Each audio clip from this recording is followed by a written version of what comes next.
జిల్లాలో జరుగుతున్న పునర్విభజనలపై ప్రభుత్వం తీసుకుంటున్న నిర్ణయాలను వ్యతిరేకిస్తూ మండల జేఏసీ నాయకులు భారీ నిరసనలు చేపట్టారు. నెల్లూరు నగరంలోని సర్వోదయ కాలేజ్ నుంచి కలెక్టర్ కార్యాలయం వరకు ర్యాలీ నిర్వహించారు. అనంతరం జిల్లా కలెక్టర్ను కలిసి వినతి పత్రాన్ని అందజేశారు. నెల్లూరు జిల్లాలోని కలువాయి, రాపూరు, సైదాపురం మండలాలను తిరుపతి జిల్లాలో కలపడం వల్ల నీటి సమస్యలు తలెత్తుతాయంటూ ఆగ్రహం వ్యక్తం చేశారు. వ్యవసాయం చేసుకునే రైతులతో పాటు వ్యాపారస్తులు, చివరకు చదువుకునే విద్యార్థులు కూడా అనేక కష్టాలు ఎదుర్కోవాల్సిన పరిస్థితి ఏర్పడుతుందని వెల్లడించారు. ఈ మండలాలను నెల్లూరు జిల్లా నుంచి తీసి తిరుపతి జిల్లాలో చేర్చే నిర్ణయాన్ని ప్రభుత్వం మానుకోవాలని, లేదంటే మండలాల్లో ఉండే ప్రజలందరూ కలిసి భారీ ఎత్తున నిరసనలు తెలపడంతో పాటు ఉద్యమాలను తీవ్రతరం చేస్తామంటూ హెచ్చరించారు. కలువాయి మండలాన్ని తీసుకెళ్లి తిరుపతి జిల్లాలో కలుపుతూ నెల్లూరు జిల్లాలో లేకుండా చేయాలని ప్రభుత్వం అనుకోవడం ప్రజలకు చాలా ఇబ్బందికరమైనటువంటి అంశం. ఎట్లా అంటే భౌగోళికంగా ముందు చూసినట్లయితే మాకు నెల్లూరు అనేది ఎప్పటి నుంచో చాలా కాలం నుంచి అందరితో పరిచయాలు వచ్చేదానికే కాకుండా 65 కిలోమీటర్ల దూరంలో నెల్లూరు జిల్లా కేంద్రం మాకుంది. అదే తిరుపతి జిల్లాలోకి మారిస్తే 140 కిలోమీటర్ల దూరంలో ఉంది.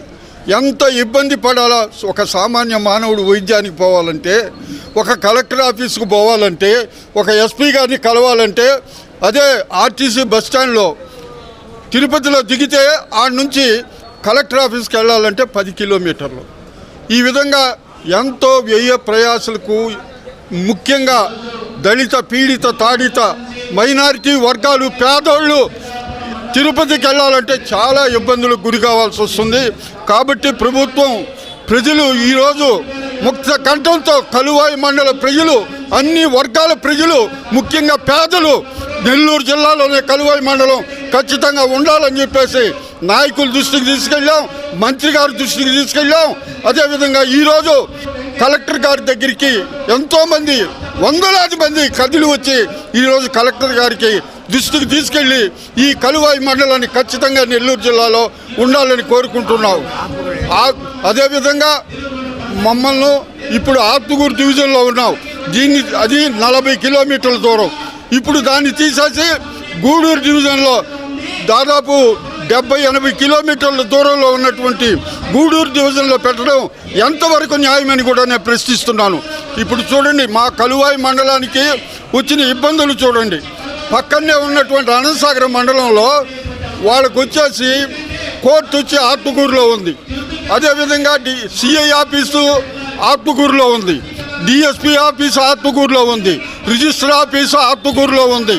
అన్ని ఆఫీసులు అక్కడే ఉన్నాయి. జిల్లా కేంద్రం నెల్లూరులో ఉంది. మా కలువాయి మండలం చూస్తే registration office Podalakur, DSP office Atmakur, CI office Rapur, అదేవిధంగా ఇప్పుడు డివిజన్ చేస్తే ఆర్టీఓ ఆఫీసు గూడూరు, మండల నియోజకవర్గ కేంద్రం వెంకటగిరి, జిల్లా కేంద్రం తిరుపతి. ఏందిది?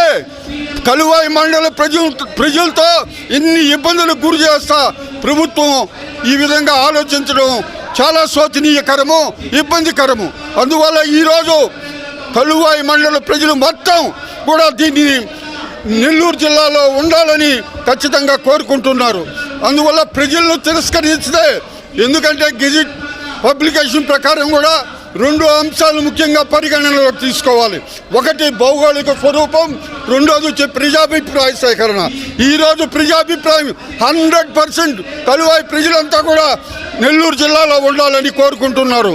ఒక సామెత ఉంది, the voice of the people is the voice of God, the voice of God is the voice of the people. ప్రజల వాక్య బ్రహ్మ వాక్కు.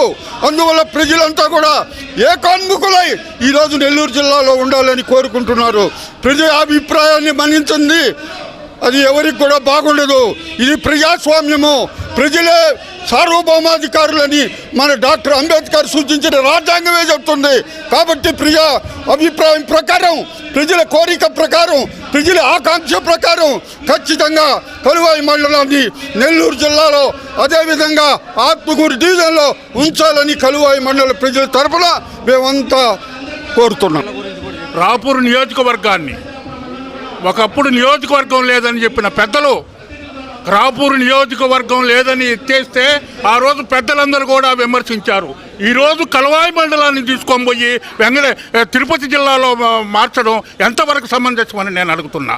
ఈరోజు ఎవడైనా సరే పెంచుల స్వామి తలంబరాలు ఎత్తుకొని వేదగిరి నరసింహస్వామికి ఆధ్యాత్మికంగా చూస్తే ఆయనకి రావాల ఉదయాన్నే తలంబరాలు. అటువంటి పెంచుల స్వామిని తీసుకొని పోయి చిత్తూరు జిల్లాలో కలపాలని చూస్తే ఎవరికైనా అది ఫలితం అనుభవించాల్సిందేనని చెప్తున్నాడు. ఆ రోజు 94లో ఎన్టీ రామారావు ఏ విధంగా ఈ ప్రభుత్వాన్ని ప్రతిపక్ష స్థానమే లేకుండా స్థాపించారో పెంచుల స్వామి ఆశీర్వాదం తీసుకొని, నారా చంద్రబాబు నాయుడు గారు ఈరోజు పెంచుల స్వామి ఆశీర్వాదం తీసుకొని ఈ రాష్ట్రంలో ప్రతిపక్ష స్థానమే లేకుండా విజయం సాధించాం. ఈ ఎమ్మెల్యేలు మంత్రులు వీళ్ళందరితో మాకు పని లేదు. అనుకుంటే మీరు చేయగలరు. మీరు స్తంభించి వెంటనే ఈ కొండకిందపల్లెల గ్రామాల్లో గొర్రెకాడికి పోయే మగవాళ్ళు గొర్రెకాడికి వెళ్తే ఆడబిడ్డ ఇంట్లో అన్నం చేసుకొని ఎత్తుకొని పోయి ఆ భర్తకు పెట్టుకొని వచ్చి తల్లా సాయంత్రానికి ఇక్కడ రాలా. ఇరిగేషన్లో ఎనగబడి ఉన్నాం కొండకిందపల్లెలు. ఈరోజు ఈ పరిస్థితి కానీ దాపురిస్తే ఆ ఫలితం ఎవడైనా అనుభవించక తప్పదని కూడా నేను చెప్తూ సెలవు తీసుకున్నాను. నమస్తే, ఇది టైమ్ 9 తెలుగు.